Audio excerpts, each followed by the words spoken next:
Hello అందరికీ ఇవాళైతే మేము ఖైరతాబాద్ గణేశుడి తర్వాత అతిపెద్ద భారీ విగ్రహం మన నాగోల్లో పడిందని తెలిసి అది కూడా ఈకో ఫ్రెండ్లీ అని తెలిసిన తర్వాత మేమెందుకు ఊరుకుంటాం, ఇంకా నేను మా వారు పిల్లలు అందరం కలిసి ఆ దేవుడిని చూడడానికి అయితే బయలుదేరామన్నమాట.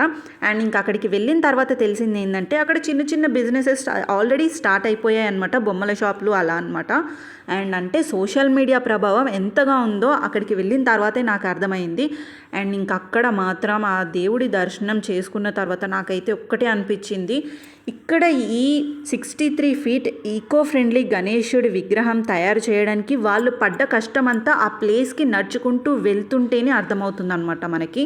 అండ్ ఇక్కడ స్పెషల్ ఏంటంటే నార్మల్గా లడ్డు వేలంపాట వేస్తారు కదా, కానీ ఇక్కడ మాత్రం లడ్డు టోకెన్ ఇస్తున్నారనమాట 51 రూపీస్ది.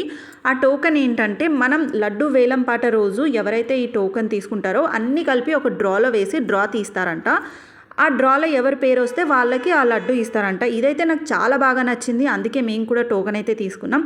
ఇంకేది రోడ్డుకి దగ్గరలోనే ఉంది, వాకబుల్ డిస్టెన్సే అనమాట. సో వచ్చిపోయే వాళ్ళు కూడా అక్కడ కాసేపు ఆగి ఆ దేవుడి దర్శనం చేసుకున్నాకే వెళ్తున్నారనమాట. సో రష్ అయితే చాలానే ఉంది. ఇంకా మా పిల్లలైతే మమ్మీ ప్లీజ్ దగ్గరలో ఉన్న వినాయకులు అన్నీ చూపించవా అని అడుగుతున్నారు. పిల్లలకే కాదు నాకు కూడా చాలా ఇష్టం కాబట్టి అలా ఒక రౌండ్ అయితే వేసాం. అదంతా ఒక లాంగ్ వీడియోలో అయితే అప్లోడ్ చేస్తాను. అండ్ ఇక్కడి వరకు వీడియో చూసారంటే ప్లీజ్ లైక్ అయితే చేసుకోవచ్చు కదా. ఉంటా బాయ్.